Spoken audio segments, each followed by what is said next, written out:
And we're back for another episode. In this episode, we're going to be carrying on the patch 4.5 story. And as always, hello from Mithrie. So we are here in the Doman Enclave, right in the palace. We need to talk to Lord Hian. So let's talk to him. So the next quest is called Parley on the Front Lines. Hian stands ready to depart for Alamigo. So we must leave now to convene with the Eorzea's leaders, and it may be some time before I return to Doma. Hakuro, I leave you in command. So, my lord. Oh! That's one big wolf. I shall ensemble an advance party with all haste and join you in Alamigo forthwith. I just received word from Lys. The Alliance has established a base camp near Alamigo's northeastern border. Once we've arrived in the locks, we're to report to the Resistance officer stationed in Porta Pretoria, who will point us in the right direction. Let's not keep them waiting.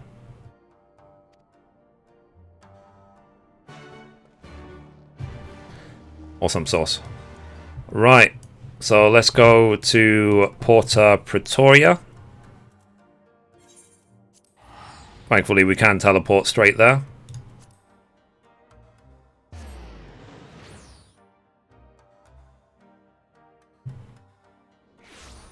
Okay, so we need to go to the east.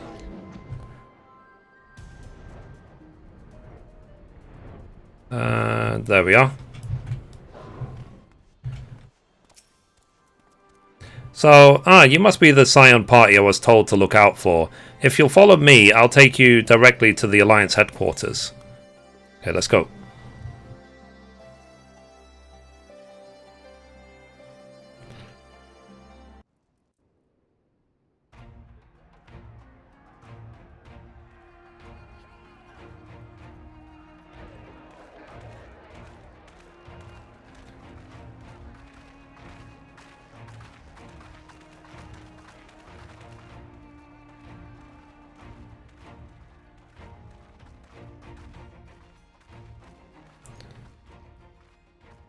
Welcome back, you two. Greetings, Lord Hian. Glad you could join us. Glad to be here. I would have come sooner, where our own defense is not in question, but I am pleased to report that our soldiers are assembling for deployment to Alamigo as we speak. We're grateful for your support. Thanks to the efforts of our allies, it won't be long before we've established defensive positions on this front as well.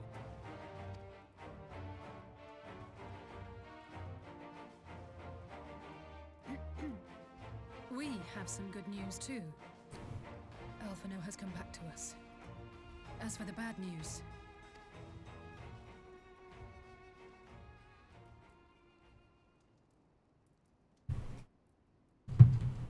So, Alphino won't wake up. Gaius van Baelsar is alive and hunting Ascians, and the Empire is planning to poison us all with toxic gas. Does that sound about right? Yeah, that's the long and short of it. Ordinarily, any one of those things would have left me in shock. But the way things have been lately, it's all starting to seem pretty normal. Getting back to your report, are we sure this Black Rose is the weapon Maxima was talking about? Yep. It fits the description. And it seems we have Alphino to thank for sparing us an early demonstration of its effectiveness. I have a feeling this won't be the last time his bravery in the Empire will serve us here in Eorzea. The threat of an unknown weapon has had us all on edge. But now that we know what we're dealing with, we can take steps to defend against it. As for Gaius, I'm not sure what to think. Am I happy he's alive? Not in the slightest. Am I happy he's hunting Ascians? Aye, I'd have to say I am. Oh, speaking of Garleans you didn't expect to see, we have a tale of our own, as it happens. When we sent envoys to the Imperial Army to request talks, they returned with the message that Barissos Galvus would be attending.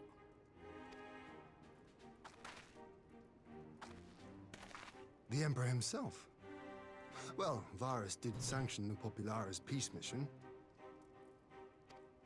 But knowing that an Ascian walks in his son's skin, I do not see how we can trust him or anyone from that nest of vipers. The Alliance would proceed with negotiations regardless, if only to give ourselves more time to prepare. We do, however, require your cooperation. Right. Yes. So, as a condition for the talks to go forward, the Empire has requested that a member of the Scions be present. There'll be a representative from each Alliance nation, of course, but I'm afraid we have to ask that you come along too.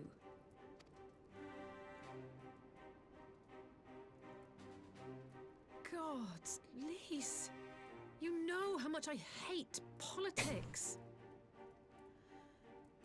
But then, what choice do I have? Alphino and the others aren't going to do it.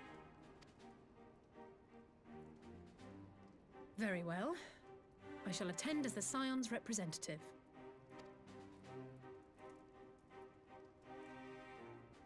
In case you're wondering why I didn't ask you, the Empire also requested the presence of Eorzea's champion.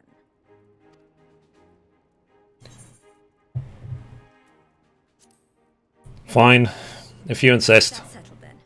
We don't know what Varus means to bring to the table, or why he wants you there, but having you close at hand will make all the difference. The meeting will take place on the border.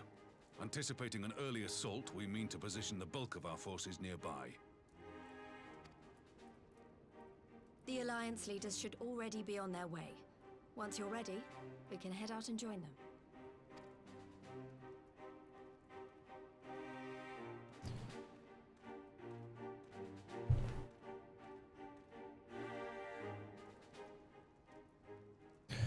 Okay, so now let's talk to Lise.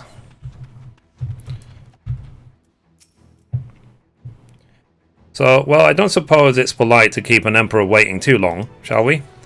Yep.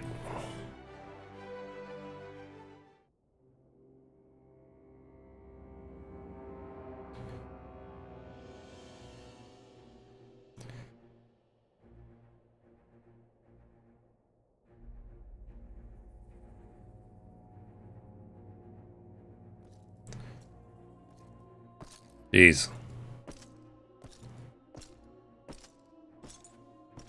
That's every leader of Eorzea and the Garlean Emperor. Don't think I'll see this day.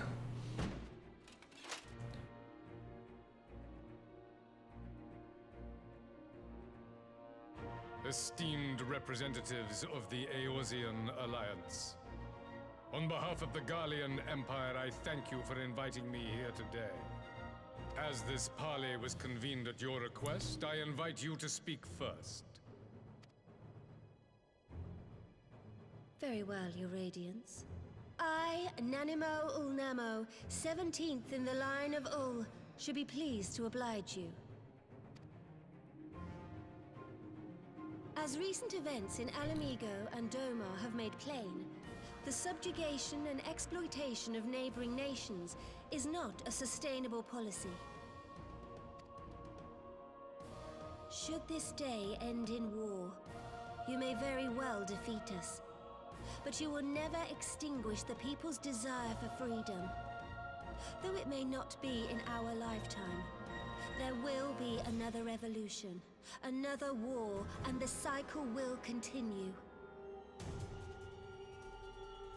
Domar has entered into a concord with the nations of Eorzea, a partnership wherein we recognize one another as equals. Garlemald could be afforded similar treatment. You need only set aside your ambitions and join us in paving a path towards peace.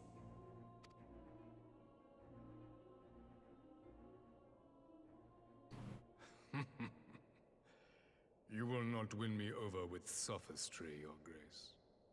As you know only too well, this alliance lacks the strength to keep the peace within its own borders. Even now, your struggles with the Beastmen continue unabated. Divided, you sow this fertile soil with the seeds of your differences and reap naught but discord and chaos for your trouble. Eorzea must be united under one leader, one purpose. I would offer you both and bring an end to your strife.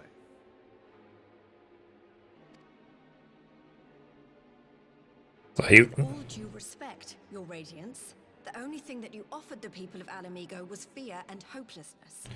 So he wants to be rule of the world, basically.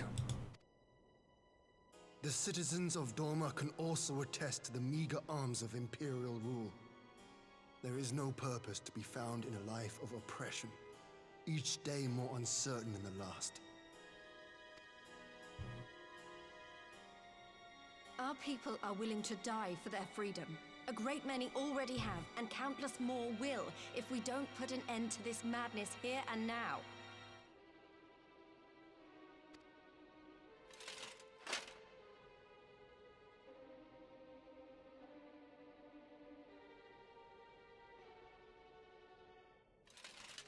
We brought order and stability to your lives. This madness and bloodshed is of your own making. You broke the peace, not Garlemald.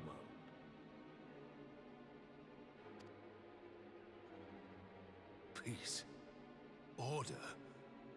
You kill our peoples, despoil our lands, take everything that is ours. And what? You expect us to lick the boot that grinds our faces into the dirt?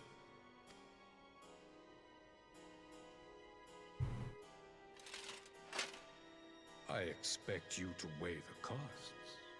To recognize that countless lives have been lost on both sides in pursuit of a greater good, and to not squander all we have achieved in a fit of petulance.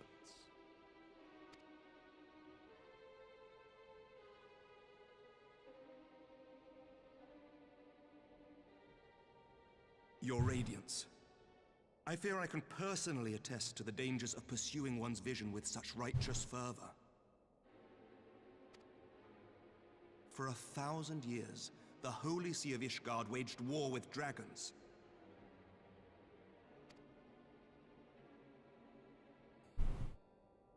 A 1,000 years of sacrifice, of sorrow and hate, in which we bathed in the blood of friend and foe alike.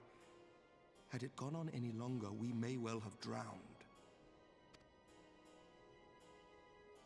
Yet we have chosen to raise ourselves out of this bloody spiral, and have since made peace with our former enemy. So I understand. No doubt the dragons were more receptive to your overtures in the wake of their leader's demise.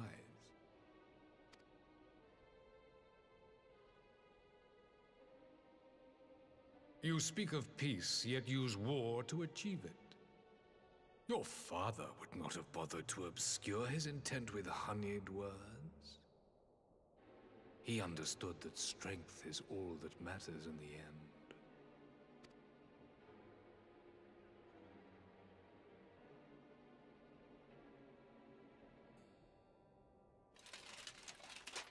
Without his clarity of vision, I can but wonder what will become of Ishgard and her people.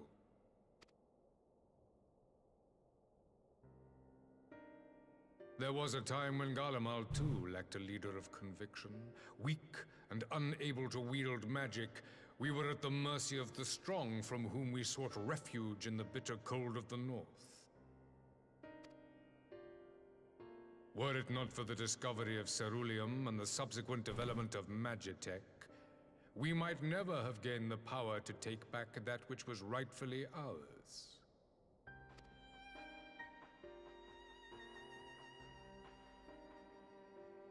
You speak as if your people were the first to have been driven from their homes.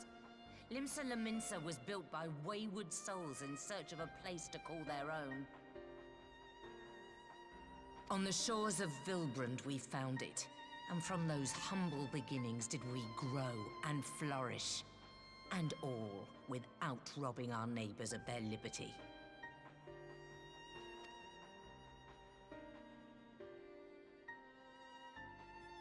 So saith the pirate. Am I to believe that you simply asked the kobolds to yield up their lands and that they were happy to oblige you? that you did not drive them out like rats in the hold of one of the many ships seized by your privateers.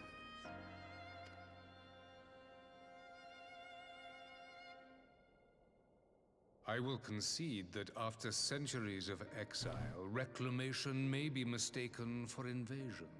Nevertheless, it is not. And those who till stolen soil have no right to object when cast out in turn.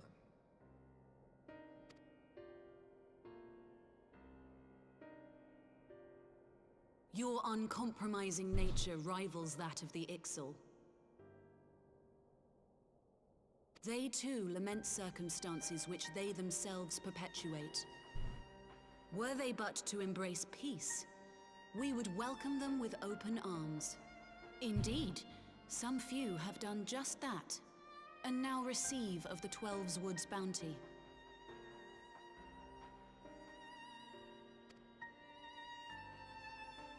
Would that your people might learn from their example.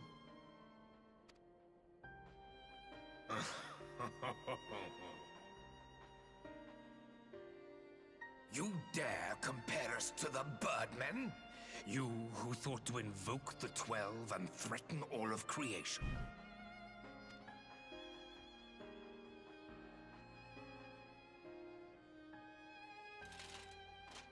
I came here in the hope of finding some speck of common ground, but I see now these discussions will accomplish nothing. Despite what you people may believe, I am not wont to choose the sword over the olive branch. 'Tis but a pity men are loath to accept one without first being shown the other.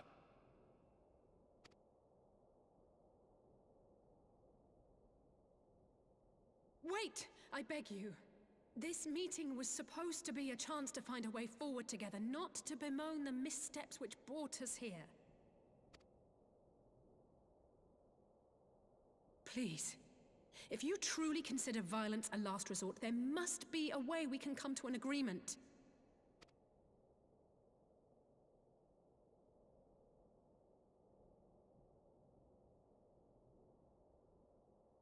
As Mistress Alisaie says, we did not come here to bicker over the past, but to discuss how we might strive towards a brighter future. Emperor Varys, may I suggest a short recess, that all present might compose themselves prior to beginning anew?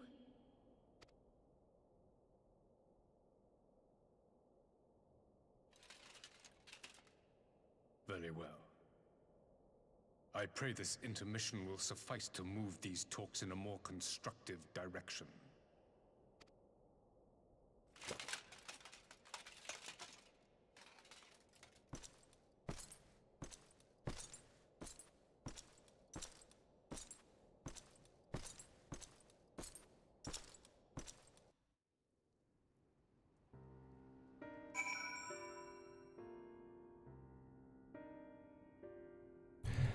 Interesting, interesting.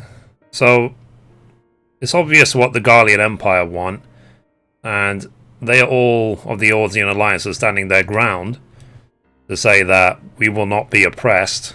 So what is the solution? Phew, this is really not my forte. After his Radiance's little performance, it was all I could do not to swear at him. I honestly don't know how I ended up playing the Mediator. Yeah, I mean, it's like I said, the Radiance, as they call him, he is obviously fully aware of every single thing and every single struggle the Eorzean Alliance have. You know, he's not going to have the wool pull over his eyes, as they say. I just asked myself what Alpha Node would have done. I tried my best to do the same, and by some miracle it worked. But there's really no common ground to be found with that man, nor do I think he looked for any. So the question becomes, what did he come here to do? Because you may be certain it wasn't to make peace. Whatever it is, I can't make it out. Not yet, at least. We do have a little time before the Parley is due to reconvene, though, so why not try consulting our illustrious leaders?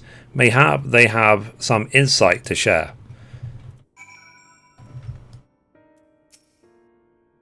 So I will say one thing for this Varus. He is well versed in Eorzean history. His interest in our affairs is that of a beast in its prey. The Conqueror would know his enemies. I say, yeah, exactly what I said. So all should know their enemies, yet there is much and more we do know of the Empire. I'm sure Varus would be happy to tell you more, then it's up to us to change that here and now.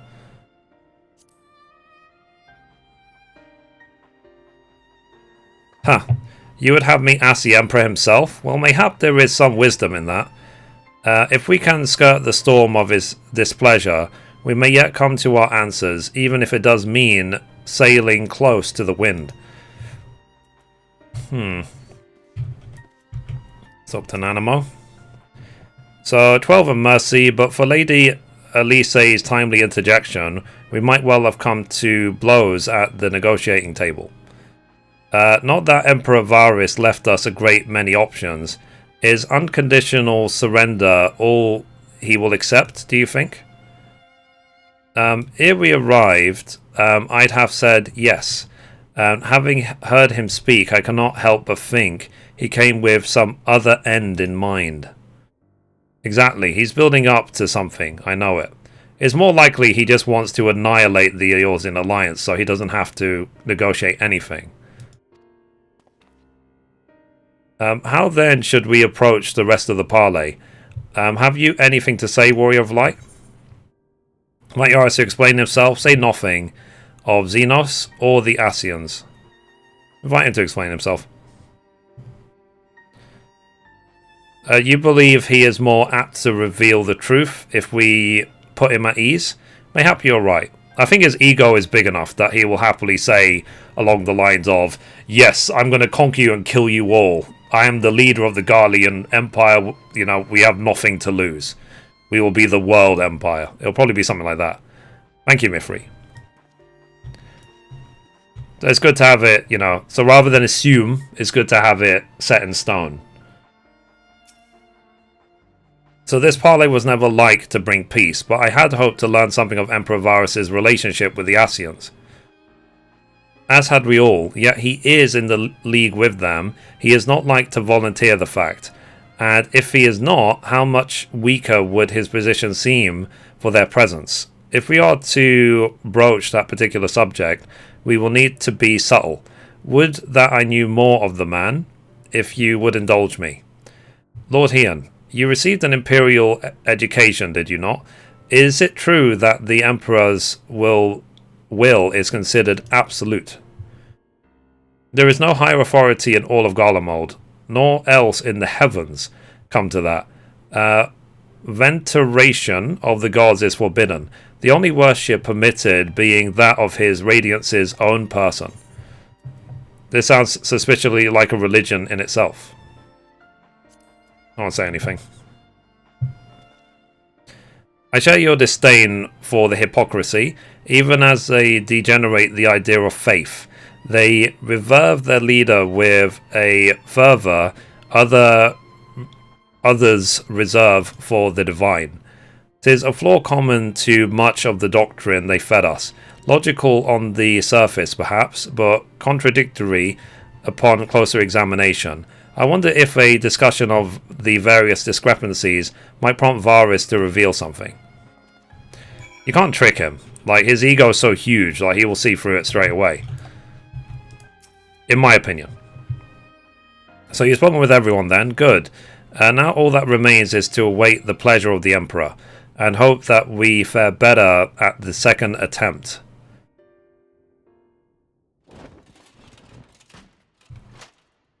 Now then, who would have the floor? Before we resume, I wish to offer you an apology. After you graciously accepted our invitation to discuss an armistice, we have done naught but rebuke you at every opportunity. I believe I speak for all of us when I say we are deeply sorry for our discourtesy.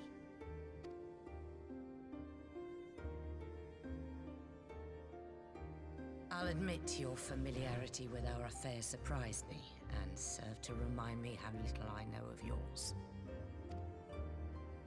I think all here can understand the desire to reclaim one's homeland. But why expand further? That is my question. If I may, the answer can be found in the Imperial doctrine they took great pains to impart to my people. Recognizing the threat icons pose to the world, Solus Zos Galvus decreed that they were to be eradicated. To this end, he began a campaign to unite all lands under the Garlean banner. Yep. It's easier. Or so we were taught. Yet the Emperor only reached the burn, the Baron said to have been laid waste by icons, after conquering all the lands that lay between. What is more, I am quite certain the practice of summoning was not nearly so widespread in the days before the Empire's founding. When you put it like that, it all starts to sound like an excuse, doesn't it? But to distract from what? Why are you really waging this war? To eradicate you love.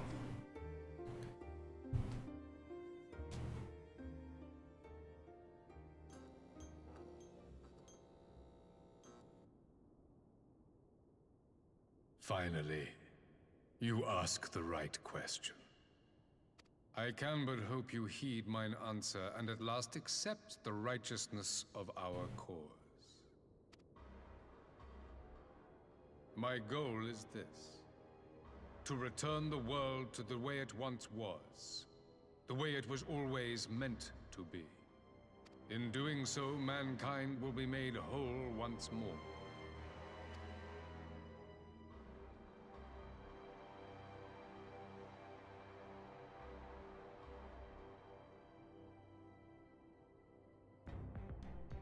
No longer will we suffer from the dissension born of our differences.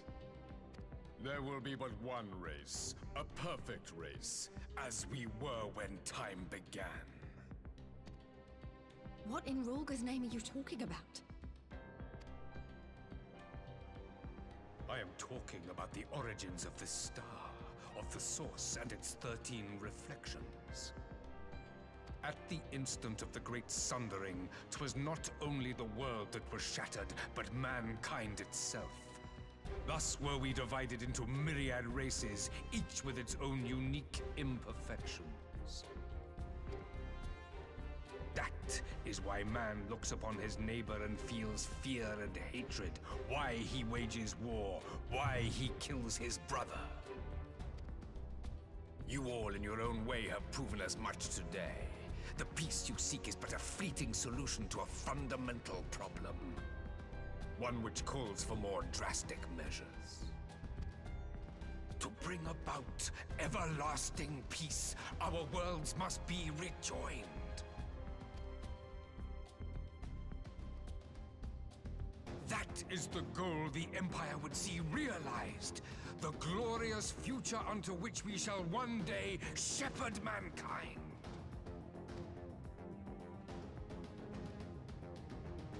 A rejoining of worlds. I have heard this tale of the source and its reflections before. Are these not the selfsame desires as the Ascians? Emperor Varys, do not trust in their words. They will lead you to your doom.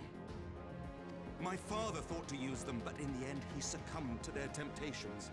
He embraced summoning like so many other pawns before him. Do not tell us you mean to do the same.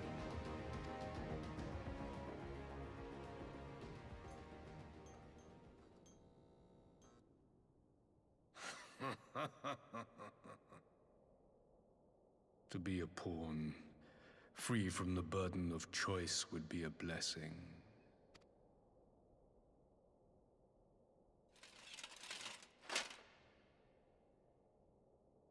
But I forswore that privilege the day I learned that the Garlean Empire was built by the hand of an Ascian. What?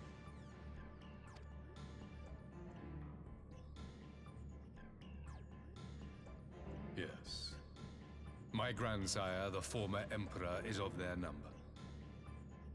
And who better to build an empire capable of bringing about the calamitous change we desire? Would you condemn me for this alliance? For bowing to the will of these shadowy masters, when the prize is true and lasting peace?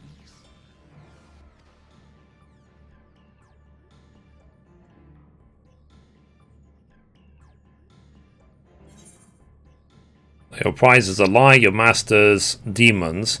I will stop you in this alliance no matter the cost. I come not to conquer, but to liberate. To free man from the prison of divergence. Imagine a world united. One perfect race beneath a single standard. An army before whose might these servants of darkness and light would fly as leaves in a storm, never again to meddle in man's affairs. We would be the masters of our own fate. I bid you join me, not as subjects of Garlemald, but of a new nation. And together we shall win freedom for ourselves and generations yet unborn. You want to trigger another half-dozen calamities? You can't be serious!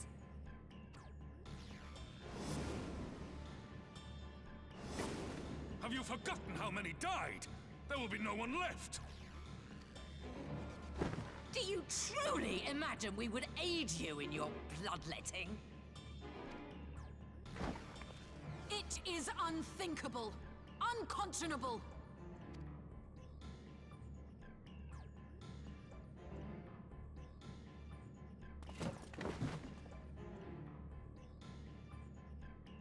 And what is the alternative? To be as cattle waiting for slaughter? I would have us work together, that we might take fate into our own hands. Into your hands, perhaps. But what of the other worlds, your radiance? With every calamity, you obliterate a star and every soul that dwells on it. To the Ascians, we are all but tiny, momentary specks within an indifferent universe. We cannot hope to oppose them until we have been made whole once more.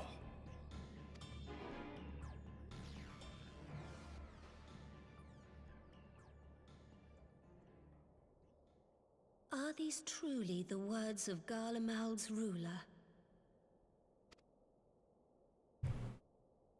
The flaws and foibles which you so abhor are what make us who we are.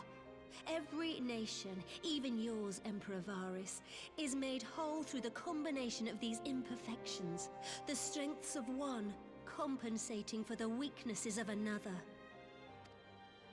While it is true that man succumbs all too often to anger and avarice, he may yet overcome his baser instincts through the forming of bonds with others, fostering community and cooperation. That the protector of an empire should not only reject these fundamental truths, but seek to change them at so dear a cost to life is indefensible. Such a man is not fit to govern.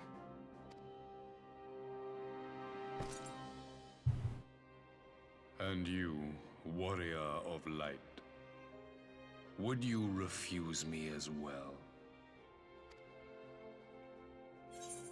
I cannot condone such loss of life. We can defeat the Ascians as we are.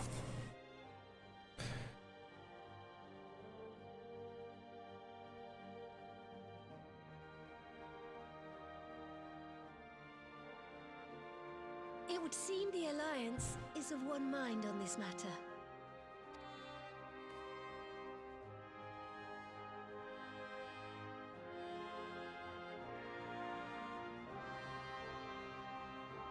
You Eorzeans never cease to disappoint me. Though I suppose I have only myself to blame for expecting more from savages. This discussion is at an end. I bid you make ready for our next meeting. It will not be at the negotiating table.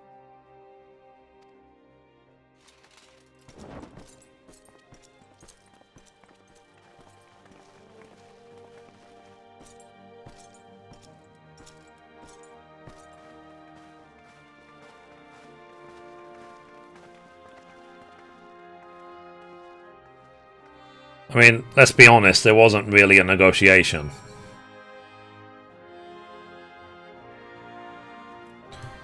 Okay, let's talk to Lise. So I came back to find Doma's advance party ready and waiting for battle. So as worrying as our little chat with the Emperor was, I did buy enough time for at least some of our allies to arrive. Cool, that's complete.